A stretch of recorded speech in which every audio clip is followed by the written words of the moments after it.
I tend to think of this that there are 6 levels of learning AI animation, and we're going to really focus on the first 4 today because that's very achievable to learn. And once you start to get into 5 and 6, it gets a lot harder. And if you're not enjoying yourself by level 4, you should not continue on into levels 5 and 6. I am Carla, which many of you know at this point. I'm Dr. Carla. Carla, answer to many things. A couple of key things about me. I've spent 25 years creating more than 200 interactive media experiences for kids and families, and some that are not for kids. I've been with Netflix, Sesame Street, PBS Kids, Highlights for Children, all sorts of different places. I'm independent right now, doing a lot of freelance consulting and a lot of creating with AI. And I have an Old English Bulldog who will come into play very much so throughout this. But Lily, you will hear me talk about. Lily is a rescue dog. She crushes any social media video I post on TikTok. Dogs are just popular and fun. You could also talk about vitamin versus pain pill. I'm also the mom of a now 15-year-old as of last week, which blows my mind. And some of you remember her when she was tiny. But she also plays a lot into how I think about media usage and kids and all of the things. So over time, I've made a whole bunch of stuff, a lot with Sesame Street, a lot with Netflix, a lot of indie games. The one notable thing that I've made that is not in the kids space is Black Mirror Bandersnatch. So I ran the whole Netflix interactive group where we were making videos that you made choices around, which ultimately led to Netflix having games on the platform and all of those things. But it was kind of only natural that once AI really started to emerge, I would start thinking about, well, how do you tell stories with this? How do you play with this? Because it's that perfect intersection for me of tech and product. So over the last year, I've built about 100 education videos for kids. They've ranged anywhere from 100 views to 500,000 views, depending on the video. That's YouTube for you. It's very unpredictable. Most of them are in the kids space. I have had a lot of fun exploring and playing with all kinds of things, but really in that early education space. So how do we remake our favorites of kids? So going on a bear hunt. I'm 20 letters through the entire alphabet of how do you write the capital letters. I don't know that I will ever take on another project with all 26 of the letters of the alphabet. That has been a grind in the end. It has allowed me to do things like the weird wheels on the bus, or probably my personal favorite was the Potty Dash, which is a Halloween themed potty training song, where I literally was able to make a skeleton do the cross-kneed potty dance, bouncing around. These are fascinating to me because I have been able to do what used to take huge teams and weeks of work to do together. And that's both a good thing and a bad thing, right? There's a lot of challenging ethics and mindsets and pieces around this. We're going to talk about some of that, and it's certainly something that we can talk about toward the end. But I will tell you generally, and if you've seen me posting on LinkedIn lately, what has finally caused me to really start teaching around how I do this and how we can do this ethically is because of the slop creators. The tools have made it so easy to create that now it's so easy to just post junk out there. And I'm not willing to cede control to bad actors. I'd rather be out here talking about it and talking about how to do it right, because this system will course correct and we will end up in a place where these well-created pieces of content are going to get the attention they deserve. So that's just a little bit of kind of philosophically how I think about this side of things. I will come back to the main tools I use, but just to give you a sense of what I use personally, Claude is my buddy. Claude is my main generative AI, my orchestrator, if you want to call it. That is, I'm very deep. I use VS Code with Claude Code. It's been amazing for me and life-changing. Happy to talk through some of the things that I do there. I also use Gemini. I have quit ChatGPT as of a couple of days ago. And happy to talk about the decisions that went into that. For images, I generally use Google Nano Banana and Imagen. I sometimes use Midjourney. I have tried every tool out there. I've played with lots of things. This is what has worked for me. For audio, I use Suno. For music, and 11 Labs for voiceover. For video, I predominantly use Google's VO 3.1 via their Flow tool, which we'll get into today. I like Runway. I've used theirs a lot. Again, I've played with everything. Kling, Sora, blah, blah, blah, blah, blah. All of the models I've played with. Best thing I can say is pick one and run with it for a while because they're all largely the same at some point. For editing, I use DaVinci Resolve at this point, and I also use Remotion for code-based rendering of video. I will show you a little demo of what that looks like at the end. And then, like I said, for coding, I'm using VS Code with Claude. So I'm right at the command line for most of the stuff that I'm doing. I tend to think of this that there are 6 levels of learning AI animation, and we're going to really focus on the first 4 today because that's very achievable to learn. And once you start to get into 5 and 6, it gets a lot harder. And if you're not enjoying yourself by level 4, you should not continue on into levels 5 and 6. So these are the 4 that we're going to talk through. The idea of exploring, building a short story, a song, and a music video, an animated music video to that. Then we can talk about what it looks like to move into those other layers. There is this huge spectrum of tools that you can use to create AI video, from these one-shot prompt kind of tools through to very programmatic pipelines. You might have heard things like InVideo, or you might have heard of Comfy UI. InVideo is on the one-shot prompt side of things. It's this idea that you can type in, make me a children's video about manners with a fun, upbeat, catchy song and a 3D CGI, and it like goes and it whirs and it does its thing and it gives you a video 5 minutes later. We're going to talk about the quality you get there. The programmatic pipeline is the side where you've got a database of assets, you've got code that is rendering things, you are you maybe even are dynamically rendering video, you are programmatically filling in audio, and then you're either using controls to use DaVinci Resolve or other programs kind of like at the EDL level, or you're rendering with something like Remotion or these other tools. So those are the kind of the extreme ends of things. You might be using Comfy UI to do automated on that side of things. In the middle, there are all sorts of different tools. And this is really the way that I think is great to learn, where you can focus on a couple of tools. You're pulling down the assets you need, and you're editing those by hand because that's how you're going to learn. And then you can move into the more advanced things as you want. But this allows you to be pretty hands-on with the prompts to see what it gets you, what it gives you, all of those things. I hear a lot of this question of like, well, what about InVideo? What about Steve AI? What about FreePic? Right? These are some of these tools that are out there. And FreePic is one that actually I do use because it has access to lots of different models. So it's nice to be able to play with, well, there's this new model. What does that one do? Or what does this one do? So I do a lot of comparisons with that. Otherwise, I don't really use it for much else. It's got a nice database of things too. InVideo is one of the main reasons why we are where we're at in terms of slop. InVideo is one of these ones where you can put in a prompt and you get a video out. It will be a very questionable quality. Yes, the models are always getting better, but it's not the level of care and concern that pretty much all of us in this room would say needs to happen with video. Steve AI also is a little bit more toward the like get the different bits that you want, and it has databases of videos. It's one of the early ones out there, so a lot of teachers tend to know about it. The thing with all of these is the credit systems can get really expensive. You might have seen, I posted today about AI math, where it's like, Midjourney gives you, it's like Club Penguin and Roblox has taught us everything about virtual currencies. And now it's just this explosion of virtual currencies because it's like you get 200 tokens on Claude and you get X generations, and this is going to happen. You can generate 5 seconds of video for 10 credits with this model, or you can get 5 seconds of video for 20 credits with this model. And it gets really complicated really fast.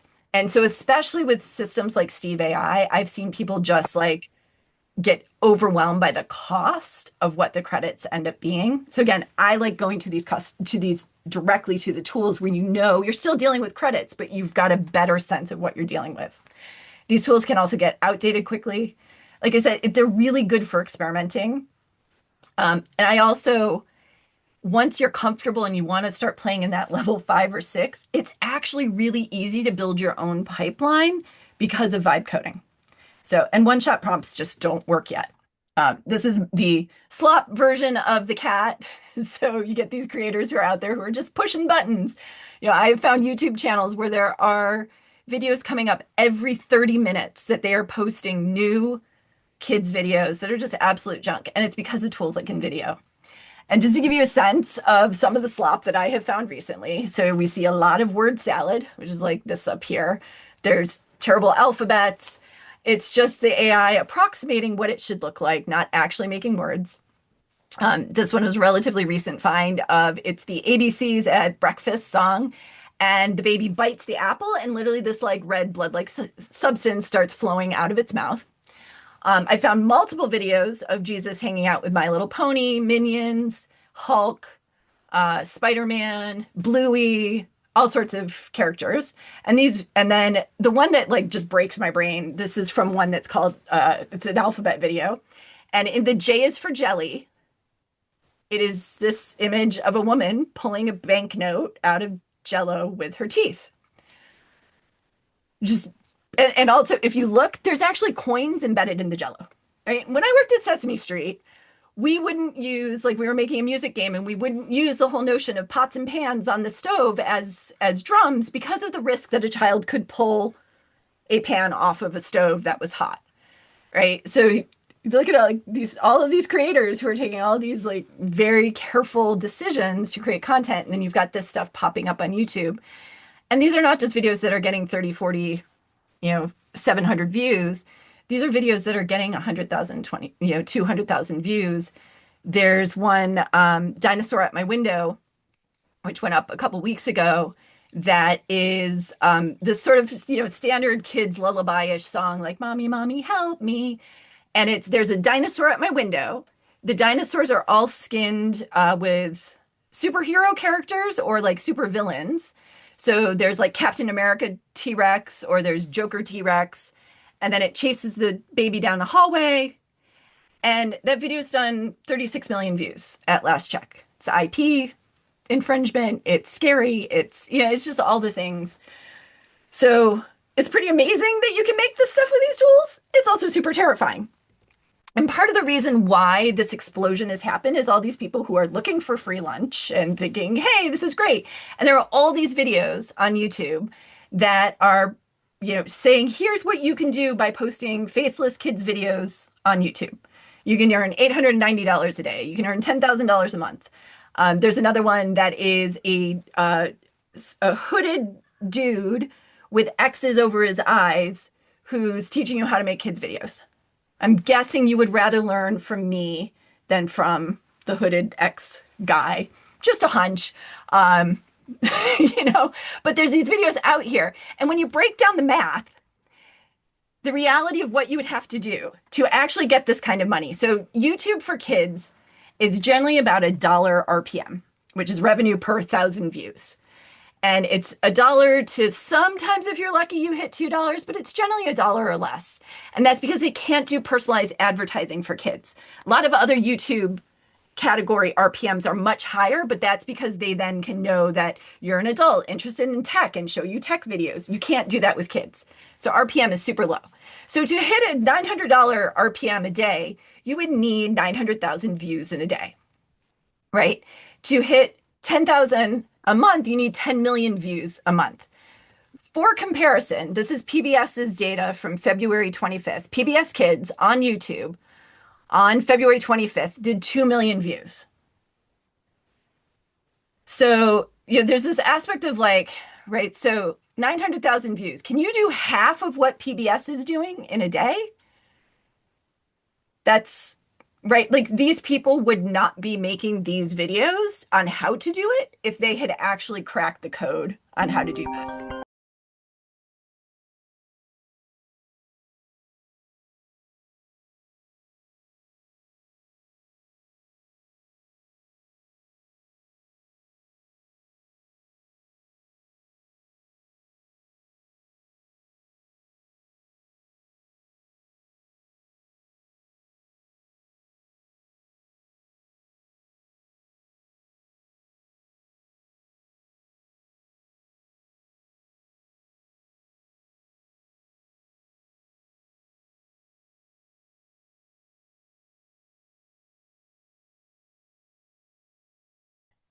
Okay, so the way that I teach thinking about how to make AI content for kids is with these guidelines. So one is that there's always a human in the loop. You start the AI, you use the AI to help you, and you are finishing by reviewing everything the AI is creating. Don't worry about it, Michael. It happens to all of us. So you need to be the editor in chief on this. You need to be on top of that. And also, you need to exercise restraint. Just because you can create all of these things does not mean that you should. Just because you can skin a dinosaur with Captain Marvel or Joker. Is it Captain Marvel? Captain America? Oh boy, I'm betraying my superhero knowledge here. Just because you can put Joker on the dinosaur does not mean you should. Just because you can put sparkles and boops and bleeps and all of these things all over there does not mean that you should. It really means you need to operate with intent. And this intent aspect actually speaks to some of the environmental impacts as well. I actually talked to somebody earlier today who's like an expert in like talking about AI and environmental impact and everything. And a lot of it comes down to if you are a good actor who is creating with intent, you're not the problem when it comes to the carbon footprint of AI creation. There's also a whole other fascinating thing about understanding your relative impact with AI versus everything else in your life, but acting with intention. If you come into this and your intention is to generate a video every 30 minutes that you can post to YouTube, you are not being a responsible creator. I also believe deeply in transparency. So YouTube particular, and TikTok and Instagram too, but YouTube especially specifically says you do not need to disclose that you are using AI if you are creating fantastical, clearly non-realistic cartoon worlds. That is a mistake right now, given the kinds of dangerous content that is being created for kids. I do believe creators need to disclose, hey, we're using AI. We are using it with intent. And I think that is going to build trust and the trust that is needed over time that is going to help you stand out among creators eventually. So that disclosure piece is really important. Everything I create, it is disclosed in the description. It's disclosed on my channel. And I'm seeing other creators start to do this now. And then the last piece of privacy, this applies much more if there are folks who are working in classrooms. I have seen some teachers not really think about it and they upload a video of their class and like create cartoons with that. Or, they want to modify and get a really good like shot of the kids in action, but you're moving that personal data into a system where it's not always clear how things are going to be used. And so especially when working with kids, and I do this, I create a lot of personalized videos for kids where I'm using their name. I only use their first name. I don't use identifying details of them. So there's a lot of just continuing to think about the privacy implications of things. So that is so far the 5 guidelines that have been really guiding how I think about how we create in this space. So let's jump into what these levels look like. The first level is really about exploring. This is actually how I started to, is just following that wonderment and that curiosity of like, well, what happens if I create things? And I think this is also really important because a lot of people I talk to have this hesitation about jumping in. And they think, right off the bat, they've got to be able to compete with the other creators who are doing that, all of the things, but just getting in there and exploring. These are literally the first 3 images I made with AI and ChatGPT probably almost a year and change ago. I was literally just messing around and I was like, make me a monkey in a colored diaper with bubbles, right? Or I tried putting a bulldog in a broccoli costume. You can see how well that went. But it was just like messing around. It's almost like saying like, write me a dating profile, right? It's just like take the things you're playing with and just try it. Now, what tools? You can certainly use ChatGPT. Like I said, I don't use ChatGPT anymore. I think Google's AI Pro subscription is a really great place to experiment, especially there's a free trial right now. I actually now at this point, I have the Google AI Ultra subscription because I'm doing so much generation of video clips. But with the Google AI Pro, you get a really nice level of access to things. I get nothing out of telling you to try them versus these other ones. But the nice thing with the AI Pro is you get image generation, you get video generation, which has sound, you get the Gemini LLM. There are some education pricing options. There's a student free thing if you're over 18 and using it. So if you want sort of a one-stop shop versus like subscribing to a whole bunch of tools, it's a nice place to get started. So that's my plug for that. Which you can access video and image creation via the Gemini chat already. And even with like a free account, you can do this, but it's very limited. I think you only get 3 video generations a day. So you can certainly explore, but it's gonna be really slow exploration. So better to, that's why I like having a little more access. So if you get in a groove, you can play with things more. I use Google's Flow tool, which looks roughly like this. They just did a whole update to it. So this is not the prettiest version of it, but it's their Flow tool within Labs. There's some other tools in there like Whisk and Pameli, that are also interesting to play with. They even have a music tool in there. Flow is pretty, it goes through some pretty major changes, but it's also pretty well baked and very useful at this point for generating the individual prompts. And like I said, we can totally play with it after we get through talking through this stuff. The notable things for this is, so you have your prompt box, your videos show up here. So you have your prompt box, and within this box, when you click it, you get these pop-ups. And the pop-ups have the option to do image or video.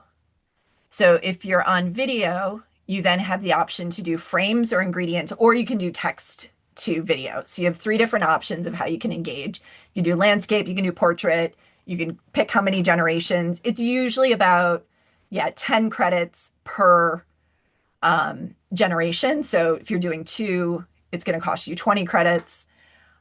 Literally right now on the plan that I'm on, I get 25,000 credits a month. And I'm cruising through those generally. So that tells you how much AI video I'm generating. I think you get 1,000 credits when you're on the $20 plan. And then under the image side of things, same thing, image, video, and then there it's free. So you can just keep cranking. I think there is a daily limit, but for the most part, you can keep cranking through. And so you can do a lot of playing around with this stuff from here. So when you go in and you're like, what do I make? The things I talk about is like, make yourself laugh, make something for a friend, make something that is just, I do this all the time. I just send ridiculous messages to friends. Somebody's having a rough day.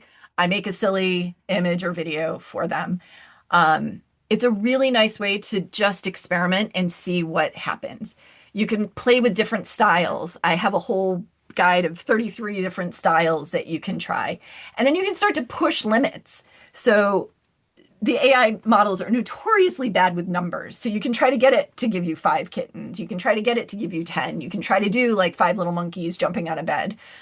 And so you can play with these, if you try to do advanced physics, so spinning something or doing gymnastics, notoriously it's like the body like bends in this really weird contorted way, but you can just play and experiment because that's the best way to just start to see what it can do. And then if you want, that you can make birthday messages, you can make cheer up messages, right? And this is where you start to learn how to prompt. So good prompts ultimately will specify subject, action, style, text instructions if you want it. And text is always a little bit of a wild card, but I will say generally the Imagen and Nano banana models are really good at it. But you start to move from saying like a hamster giving a TED talk, because if you notice, this is the prompt that I used here, a hamster giving a TED talk to an audience of rubber ducks. It was the model that put in the power of cheek pouches here. Right? Sometimes just less information is more and is kind of fascinating. But as you move into prompts, you want to start getting more specific and giving it this information. So these are 2 of the early videos that I made. I said Lily has been a huge part of what I use. This is Lily as a bumblebee and using a VR headset. Let's see if it'll play.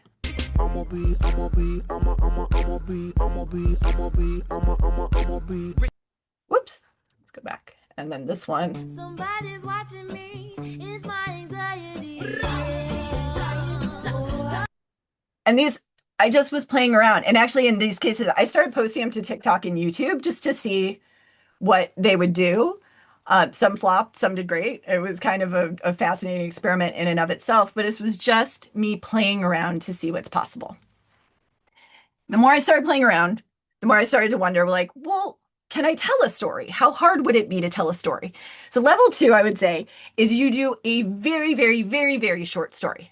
I'm not talking about like even a children's book story. I'm talking like 3 or 4 scenes, like simple cause and effect. And so these are early ones that I made, and you can kind of see how I got more advanced. This is one of the first ones I did. What did the scientists know when they found bones on the moon? That the cow didn't make it. Is the audio coming through, by the way? Yeah, okay. I love that joke. That one just cracks me up. Right, but just telling simple jokes. There's 4 different scenes to that, so that takes time. This is Lily as Julia Child, or Drulia Child. And it was one where this was actually, I was using Runway for all of these. And Runway on their Discord community runs daily challenges. And there was a challenge, I think it was like, it was baking or something. And I went totally overboard and I made this.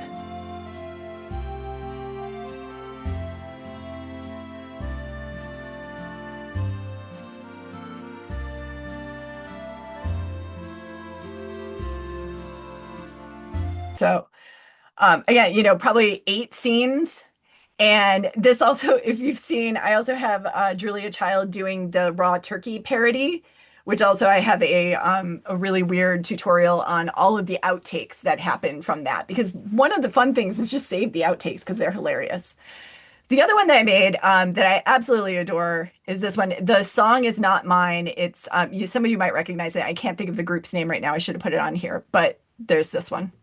If you have anxiety, throw it out the window. Self-hatred, out the window. That thing that reminds you of your ex and heartbreak, out the window. That demon that eats your socks, that doesn't even like socks, but eats them to piss you off, out the window. So again, 8 scenes. That took about 100 generations. It probably took me 5 hours to make that about a year ago with Runway. And it's like getting the cat to fly out the window like that was crazy hard. That was all generally text to video. That was not using starting frames because starting frames didn't really exist yet in any sort of way. But this was the arc that I was going through of moving from messing around to then like, well, what happens when Lily and a cat is tormenting Lily? And you get into that side of things. And so then you can start to take these prompts and you're adding in video into them. My slides jumped around in a weird way, but that's okay. So, welcome. I'm here today to discuss a topic vital to our future, the incredible transformative power of the cheek pouch. Right. So this should have been in the experiment slides. Things move around. It's not, you're the first go with this. So thank you for being my beta audience for these slides. So giving VO the same prompt that I used to generate the image is what led to this video, right? Where it talks about. I'm here today to discuss a topic vital to our future, the incredible transformative power of the cheek pouch. What's interesting here is you can start to see the influence of the training models, right? So, and there's lots that can be said about training. Clearly, VO has been trained heavily on what TED Talks look like and about what things are talked about with hamsters. This is one with the bear reading the book. In the heart of the whispering woods, where the autumn leaves danced in the breeze, lived the kindest creatures you ever did meet. Part of why I really like VO is that it will do audio. The audio can sometimes get in the way of things, and you have to strip it out, but it's really nice when you can work with it. And then here's the 5 cats. Really common to get sort of a generic purr sound rather than like we didn't get 5 cats purring together in that case. But you can see where you can just keep playing with this stuff. So now back to the telling a short story. So when you're creating these prompts, for any of these tools, generally the formula is that you want to be hitting these 5 things plus audio if need be. You need to be describing the shot type. So is it medium, close up? Is it a drone shot? There's all sorts of, just Google like shot, camera shots and you get, or ask your LLM. The subject, who are we looking at? The action, what are they doing?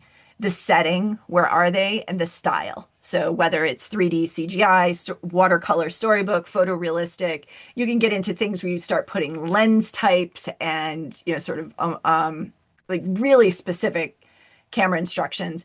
But these 5 elements together will generally give you a better prompt output. Yeah, what's your question about size? If you want to put it into the chat, or you can come off mute.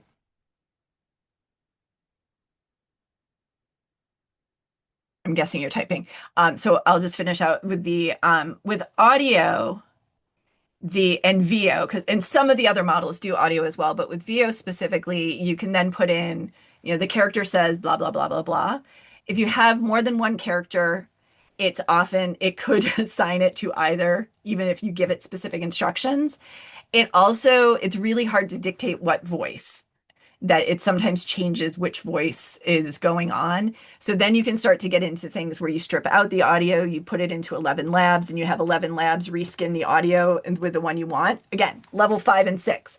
But here you can start to play with this. And especially if you're making something fun for a friend or a simple story, you can play with adding these things. Okay, so Vashi's question. So it's possible to achieve a style or look, feel of the Arcane show. I don't know specifically Arcane, but if you can describe it in words, generally, yes, you can get pretty close to it. There's a fun exercise is actually just trying to reverse engineer what things look like is a really good way to learn prompting. If you use specific things, like if you say like Arcane, like Cocomelon, like Powerpuff Girls, usually most of the tools are going to throw an exception and not render your thing. There are safety measures built into these, as both for copyright as well as for safety. So if you try to say like in a child's voice, it'll often throw an exception and not render. So there's just there's things you need to be aware of. You can often work around them. These models are not great from that aspect of things. But yes, if you can describe it, you can probably be able to, yeah. So remind me towards the end, and we can try that specifically. But that one seems like that's a pretty straightforward one that you would be able to achieve. And that's one of the challenges of this. This is why there's a lot of that Pixar-looking style out there on the YouTube AI videos now.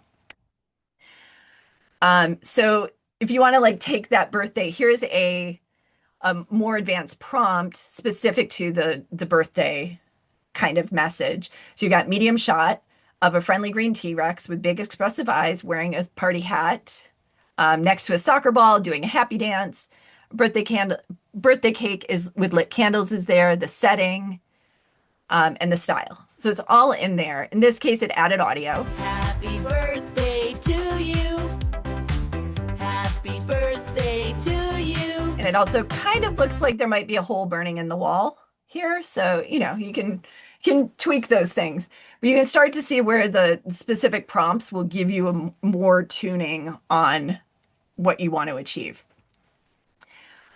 This is a master animation prompt. Incidentally, I will be sending out to you a list with these prompts and just a summary along with the recording of this stuff.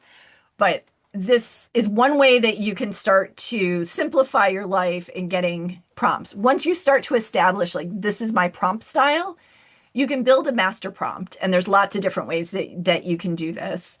But you can build a master prompt that then you plug in and you tell it what you need, and it will give you the list of prompts. So with this one, you see this format a lot. Like, this is what I'm creating. This is what I need. Here's what it contains. So you need the camera, the subject, the action, the setting, the style.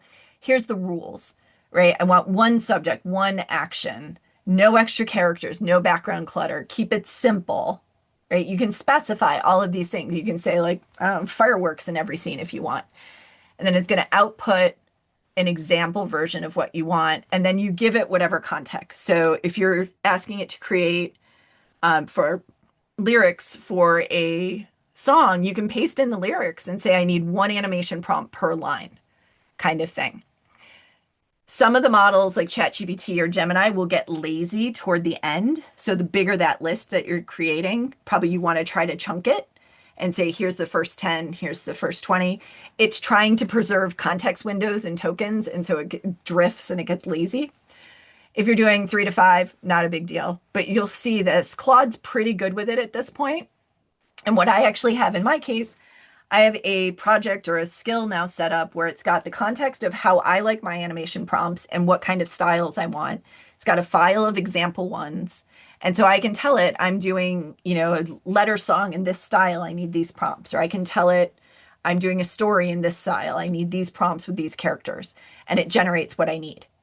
So as you are starting to build your library of things that you play with, you can start saving those prompts out too as like potential templates of what you're going to need going forward.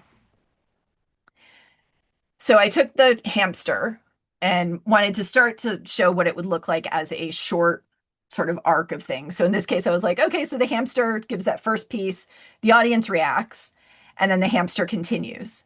So I didn't change the first prompt because we already had that bit. But then for the second two, I expanded the prompts to give it the specific context of what I needed. So panning across the rubber duck, sitting side by side, their painted eyes wide and fixed forward as if in amazement. They cheer and bounce, excited by the speaker, soft, warm light, photorealistic, gentle, calm mood. So it gave me this.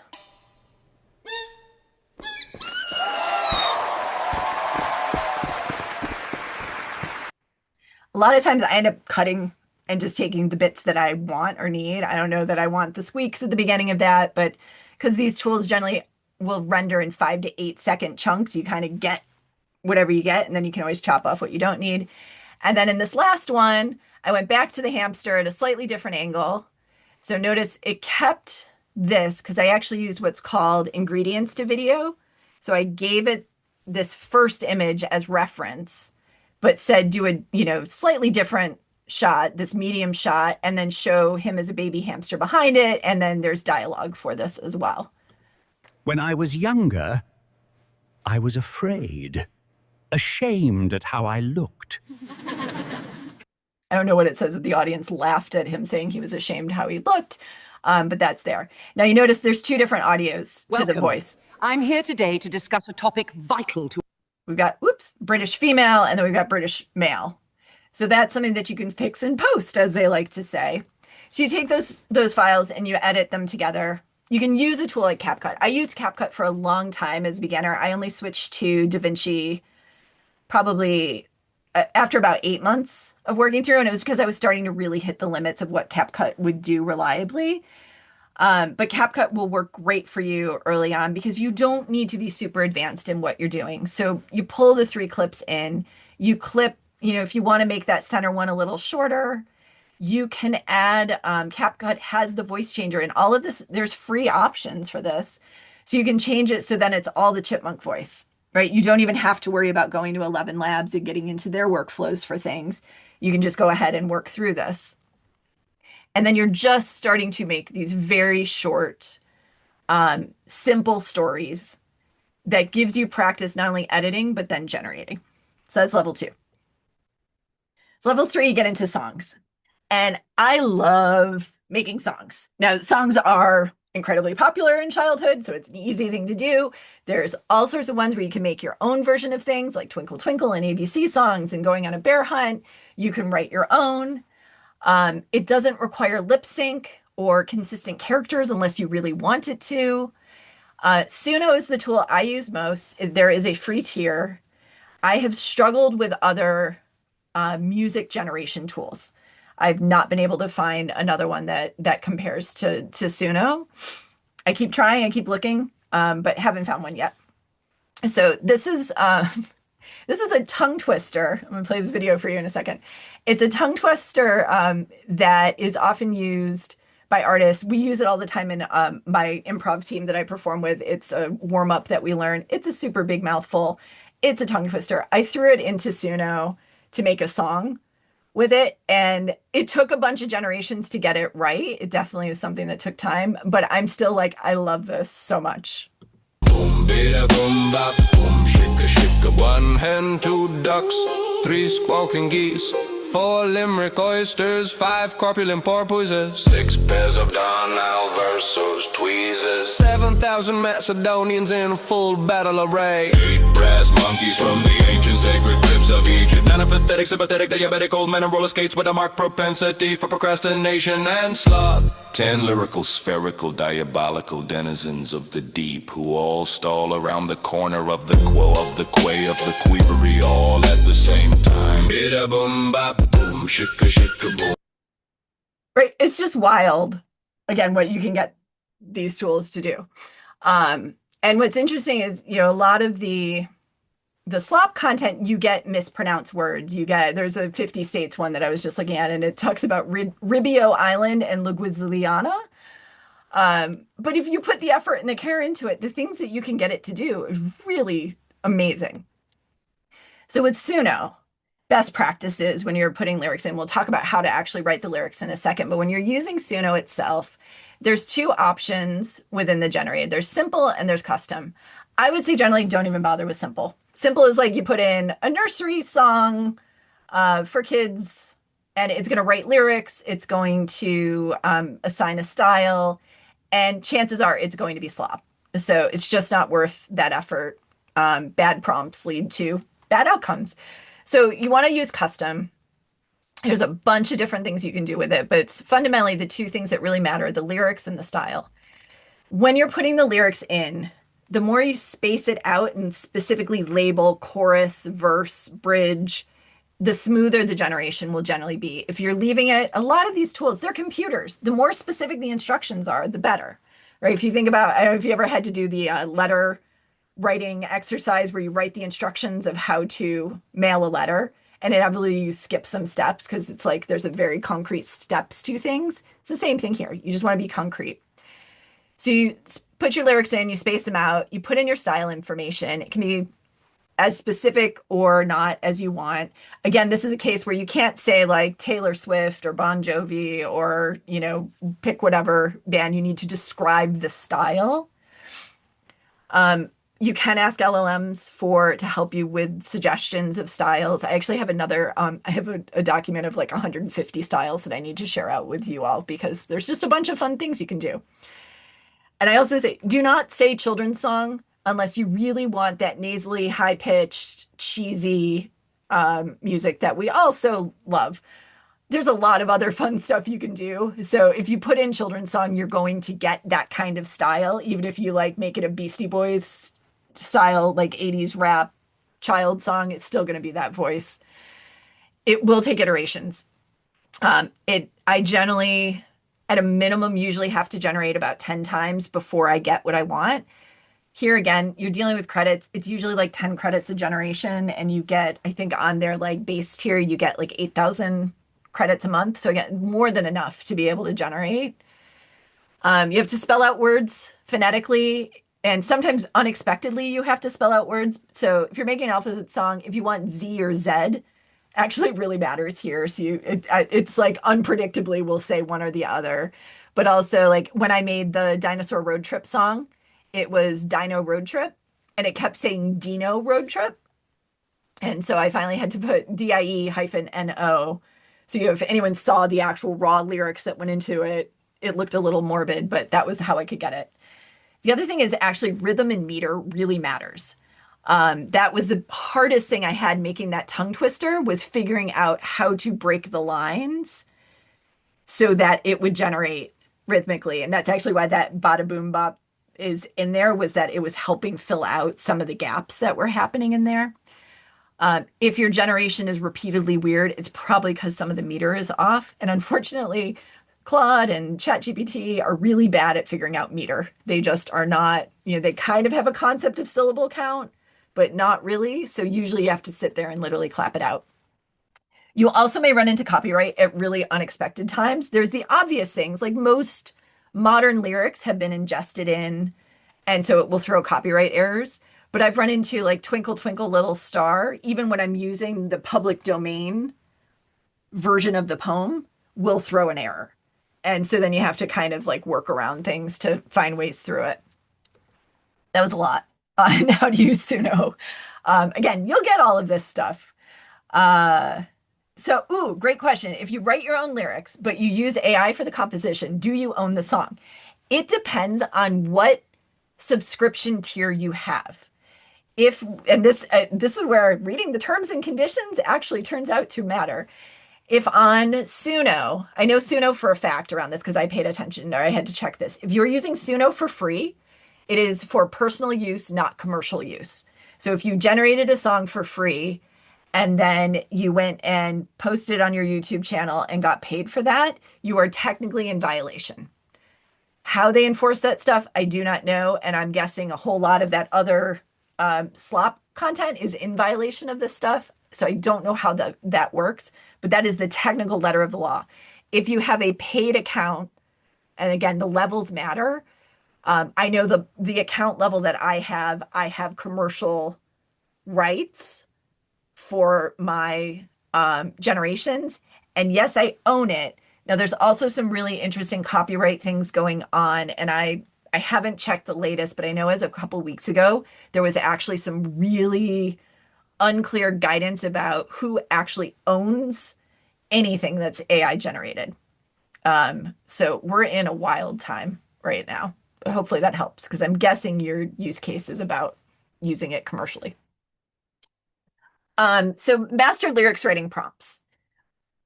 Again, the ideal is you get to a place where you have a library of lyrics that are songs that you like, that you have written, that are the style that you are generally going for. And then you're able to say, here's a master prompt that is like, I want to generate a song about this, use these as the guide. So I do this for all of the letter writing stuff that I'm creating, where I now have the 20 songs that I've created. So for the letters that are left, I can be like, hey, I need one for the letter V in the style of these songs, and it can now create that. So you can use this. Again, it's a similar premise of you're telling it what you're doing. You're giving it rules. So if you're making a alphabet song, for example, with ABC lyrics, you're going to tell it to be concrete about what words it uses. And this gets into where you start to be thinking about how to make it educational and how to make it quality. So telling it to use concrete nouns, telling it to use common sounds. So the hard C in cat, the hard G in go. Avoiding consonant blends and digraphs. You want to give it those kinds of instructions. One clear word per concept. Without giving it this stuff, that is how you end up with videos. Like there's one where they tried to do an alphabet video with fruit. Yeah, with fruit. And they get into some weird situations, including they do E is for elderberry, and then the photorealistic teacher actually eats a raw elderberry, which is poisonous. Elderberries have to be cooked in order to be used. So you want to be careful with like how in the weeds you go with these things, but you also need to be, again, the human who is moderating and looking at all of this stuff, because otherwise you generate it. And actually, lately, every time I try to generate an alphabet video or song, it keeps giving, unless I give it a vocabulary list, Claude even will say X is for box or X is for fox, and it'll be like, sorry, there's no good X words, so you're just going to have to work with us. So that's the stuff you have to look at as a human. You're going to give it rules for what you want. It's also really nice to say rhyming is nice, but don't force it, because it will force the weirdest rhymes, and that's where you get the nonsensical stuff. And then you can give it guides for tone, and if there's anything else you want. So this will generally get you in the ballpark of something, and then you're going to have to read it and go back and forth to figure out the other pieces. So I use this prompt with Claude, and it gave me, a lot of it's like predictable and okay. Let's see. Q is for a box of rocks. See, so no idea what I was thinking there. And it did X is for fox. The X hides inside. Z is for zip, open wide. So you do have to check it and see what's going on with this. I'm just looking back at the chat. Using 60 to 100 words. Oh, you're still on that. Okay, and Suno shares ownership. Paid users get alignment of output with Suno keeps broad license. Yeah, that's kind of standard, unfortunately, right now. There's a lot of this. How much of it would hold up in court? I don't know. That's the fascinating thing that's happening right now. So if you are making a song educational, this is like a whole series of conversation, right? Like many of us in this room have spent our entire careers figuring out how to make things educational. So just to acknowledge, like you can't teach that in a slide or even in, one hour session. Things that you can do as you're getting into this is asking the LLM to go figure out best practices on teaching. So when I made the potty training song, I actually had ChatGPT and Claude go do a deep dive on best practices for potty training. I then went and talked to other parents and teachers to find out what the latest is because I haven't had to deal with potty training in a long time. So you can do research to figure out, and you can use the LLM for that. You can also study the reputable creators. Like the nice thing about YouTube is there's a lot of stuff out there. So find the creators who are teaching whatever you want to teach. Chances are whatever you are trying to cover has already been done in some sort of way, shape, or form. So you can get that information. It's really important to identify the learning objective. When I did the 50 states road trip one, I actually talked about this in the Substack article of a turning point was really just being able to identify, we're showing the states on a map. We're just taking a road trip here. And that helped zero in what we were trying to do with this rather than it being all over the place. And then really test with kids, with teachers. There's a lot of synthetic use cases or test cases now. And that's literally the phrase, synthetic test cases. Synthetic kids are not going to give you good feedback, right? Claude can try to help you and think about this. And I've done things where I like generate something with Claude and then I have ChatGPT look at it and then I have Gemini look at it and I pass it amongst them. And they get pretty close, but they still miss stuff. One of my favorite videos that I love that was an absolute dud that I made last year was the wolf vowel howl. So it was about wolves that when they howl, they go, A-I-O-U kind of thing. And I loved it. It delighted me so much. It crashed and burned because ultimately the story was too complex for the audience. And none of the LLMs caught that. And I, went against my own advice and didn't show the song to kids early on. So lessons learned. This was just a silly one, right, that I've made about like the terrible ways to write the letter C in one right way. And we'll come back to it in a little bit. So finally with level 4, we get into, see you later, Andrew. With level 4, we get into now putting animations with that. So this is the weird wheels on the bus. 1. The wheels on the bus went pop, pop, flat, pop, pop, flat, pop, pop, flat. The wheels on the bus went pop, pop, flat. Now we're stuck in the road. What can we use for wheels? Wheels, wheels, wheels. What can we use for wheels? What if the wheels were squares? The squares on the bus go thunk, thunk, thunk, thunk, thunk, thunk, thunk, thunk, thunk. Okay, so that one is one where, like I was saying earlier, you don't have to worry as much about matching lip sync. You can move around. I actually changed styles with this one and everything. And so, but each of these scenes had to be generated. And so let's see, I just want to check the prompt. Yeah, so how do you save the prompts and usage? Okay, we'll talk through this in just a second. So you have all of the tools you need at this point between making the song, making the animations. And this is about putting it together and having the patience to sit there and work your way through every single one of the animations and then editing it together. And it can become a very frustrating process as you're learning. So there's the writing piece. The piece that we haven't talked about is storyboarding, which we'll come back to in a second. And then I also really recommend doing test animations. Had I done more test animations, I might not have done the weird wheels on the bus because it ended up being, so there's square wheels, there's balloon wheels, there's T-Rex wheels, there's rabbit wheels. It was really hard to get the AI to like use T-Rex wheels and walk like T-Rexes and everything. So sometimes it's better that I didn't know what I didn't know getting into it, but test animations I do more often now because it actually helps inform how I actually want to write the song. And then you create the song, animate it, and you edit it. So storyboards are really helpful, and they're standard part of writing animation, but they're super helpful in these cases too because it keeps you on track. And so the way I tend to use storyboards is I will take the lyrics and I'll put them in a row all the way down the spreadsheet. And then I will start saving the prompts in, especially if I have the LLM generate it.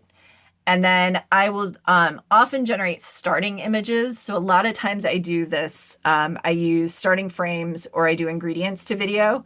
And this gets to your question about keeping the consistency. I either do a video where it doesn't matter and I don't have to be consistent other than the style. But if I'm in a case where I need the characters to be consistent, I do two things. One is I generate a couple of like character sheets of what the characters look like. So at this point, like you see a lot of the cat and dog in my videos, and it's because I have those established characters now. And so when I'm in VO, I can say ingredients to video, and I can say, you know, this calico cat dressed like a king is in this setting. Or I can actually generate the image to then be able to show. So I generate the starting frame. So I did that in this case with this cat. I was having a hard time getting an over the shoulder shot of the cat and the letter K. And so I ended up generating the image first, and then I used that as the starting frame with the prompt. So the storyboard not only helps you kind of plan out, it also just keeps you on track and it gives you a sense of where you're going, and it helps you save out the prompts as you're going. I'm actually not using Laura's at this point. I've tried and I've played with them. I haven't needed it because of the way that I have the character sheets, but that's been working well. Laura's are ways of like training a model essentially to generate things. FreePic has access to them and a bunch of other, and like Comfy, you can do it. It just hasn't been worth the time for me yet. If you start to get into, you know, sort of level 5 and 6 where you want these consistent characters and these stories over time, it's going to be useful to learn how to do that. So I'm going back to your questions, Shayna. So how do you set up your Claude prompts to save on usage? So there's two answers here. One, I pay for the max plan, so I have a lot more headroom because I do a lot of coding with Claude as well, and I actually like let Claude code at night. I set it up to do things. If I am on a smaller plan though, actually setting up these projects is really efficient so that you have the instructions and you have sample ones. You don't have to have all 20 songs. If you're doing the full alphabet, you can have a couple of them. And by always pointing it and saying like, read these instructions, read this skill, that actually saves on the overall token usage because you're now pointing it towards a repeatable process. So that's been the easiest for me. And then sometimes you can just pay attention to your usage and like at night, throw in a prompt, especially because with like some of the access points now are getting really easy. So you could use Claude and like at bed, just be like, write 100 prompts in this style. And you're using the extra credits you have and you don't have to worry as much about your usage. And then like I said, the consistent ones is really about having those reference images and doing starting images for that. Okay, we'll come back to Claude Code in a second and how I'm using that. So let me walk through the rest of this. So that's the storyboard side of things. So now we're going to get into just a couple of things I've learned. This is another thing around test animations. I had a teacher friend ask me for a scissor grip video. I said yes. I regret it. It was super hard to get the characters to hold scissors correctly. I ended up with so many weird outtakes and like dangerous stabby outtakes of like handing scissors point first and like, you know, no blood or anything ever happened, but it was just super unsafe. I also could not, I got one shot of a left-handed scissor usage by accident. Every time I tried to prompt for left-handed scissor usage, I got right hands, which tells you what the data was trained on. And I'm sorry, lefties. Once again, there's, you know, sort of this, lefties get the short end of the stick.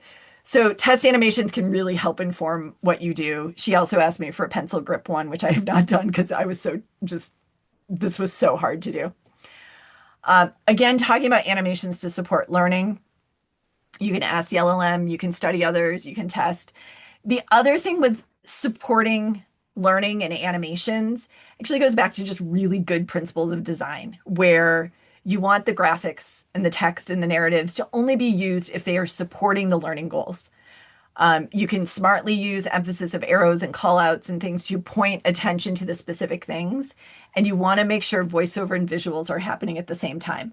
The number of times I've seen B is for ball and there is a a cat dancing on screen and then the ball shows up later, you want that lockup of the audio and the visual to align. If you only do these basic things and you're not doing bloops and bleeps, right now, like you're predominantly watching me in the slides, but if like I had something flashing over here, you would be looking at that and it would take away from the message of everything else. So just basic good design goes a long, long way.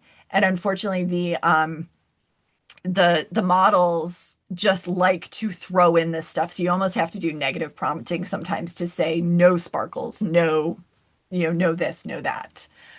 The scissors, I did finally get it to work. I did a lot of image generation to then and then did starting frames to get it to work. But there was a lot of throwaway generations.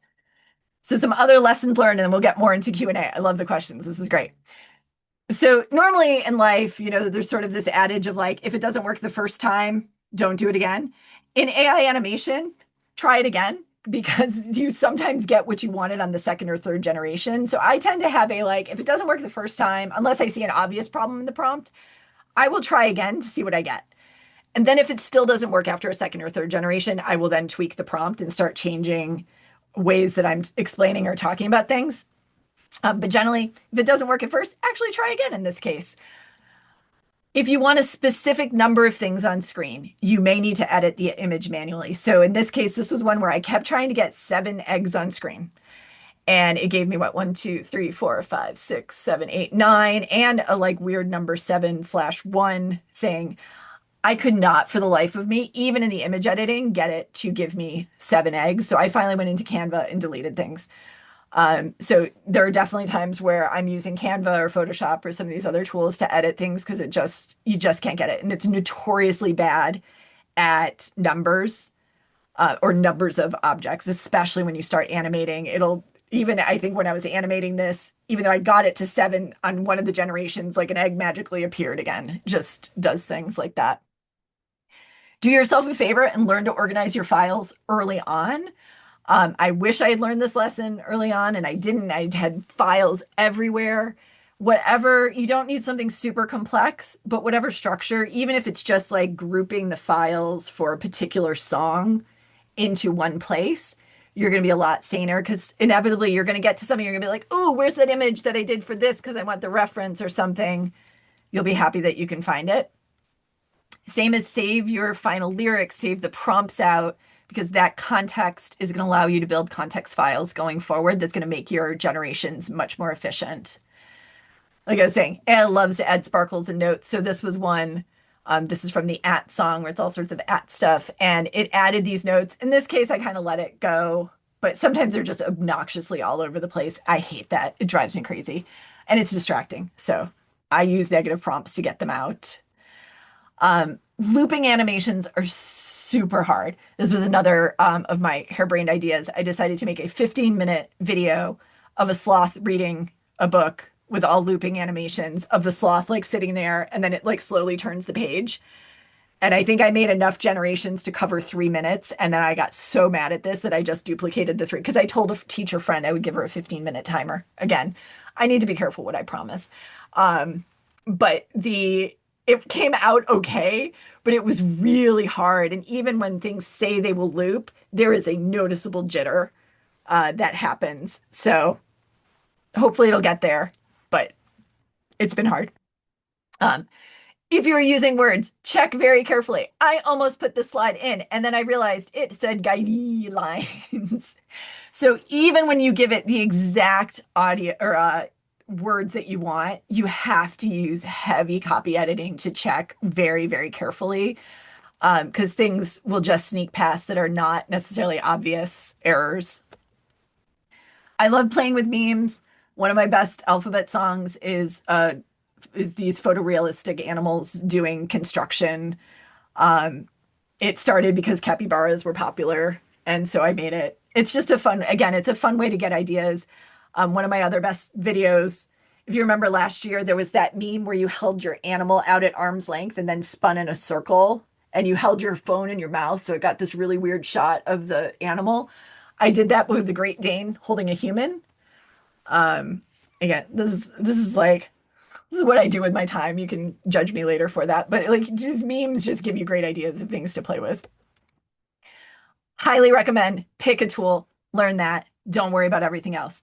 You will go on YouTube, you will start watching like VO videos, and then suddenly something's going to show up about Kling, and then something's going to show up about Runway, and you're going to be like, oh, what's that? What's that?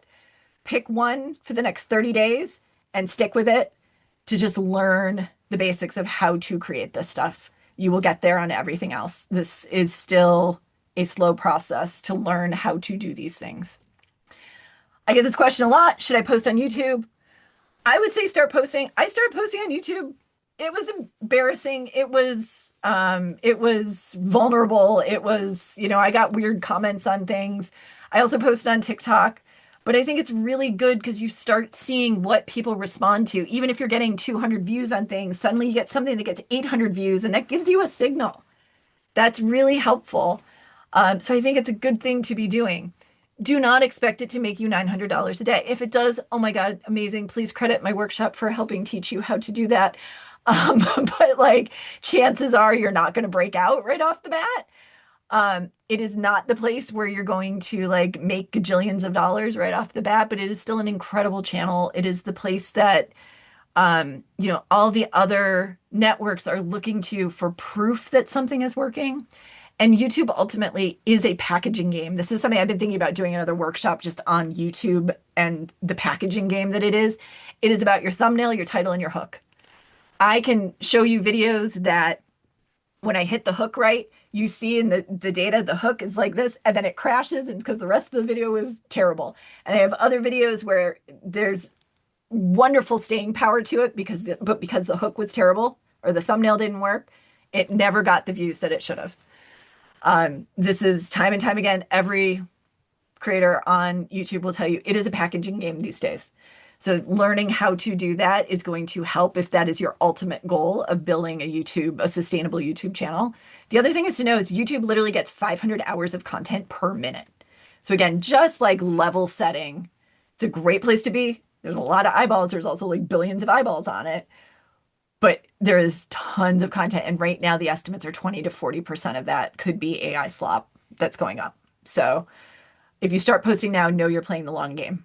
It's a great game to play, but it's a long game. So like I said, here are the tools I am using. What my AI workflow looks for. So Shana, your question about Claude skills, most of them are my own. There are a number of other skills that I'm using for like my day-to-day project management and everything that I had pulled from other places.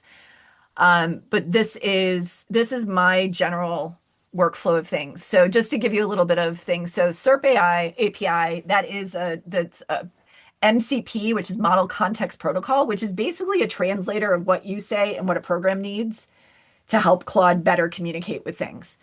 I use SERP API for keyword research because that feeds into how you perform on YouTube. I use vidIQ for title and tag strategy. For all of my writing and scripting, I have Claude skills that are custom for what I built.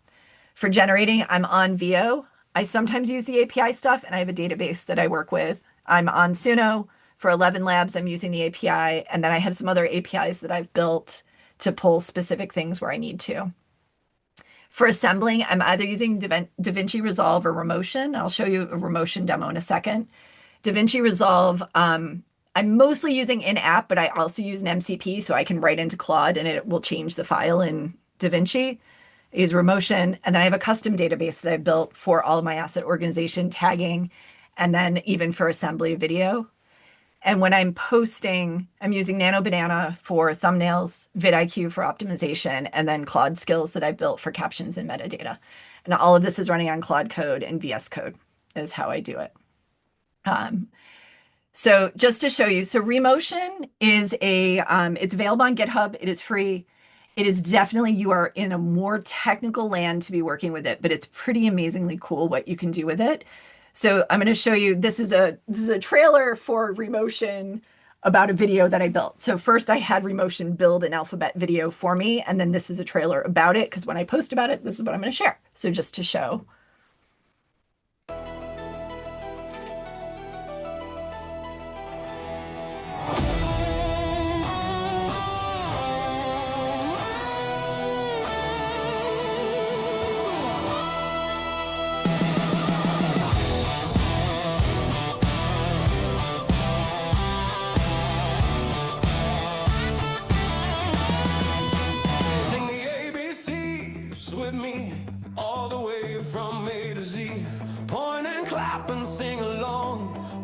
to the alphabet song. A is for apple, take a bite. B is for ball, bounce it high. C is for cat, say meow. D is for dog, wag your tail. E is for egg, hold it gentle. F is for fish, watch it swim. G is for go, munch some hay. H is for hat, put it on. I is for insect, watch it grow. J. So yeah, that was all with code. Of just me chatting, literally saying that orange clip is creepy. It was entirely through communicating with Claude. It's pretty wild what you can get these things to do. So that's the 6, but yeah, so remotion really comes into play with level 5 and 6 of things. That is the 4. That is how I think about this. We'll go through, I know there's some of the questions already in here. I post about a lot of this stuff on Substack. Because you all are here, I'm going to add you manually into the Substack so you'll get notification of those. But there's a bunch of other stuff that I've already posted there previously.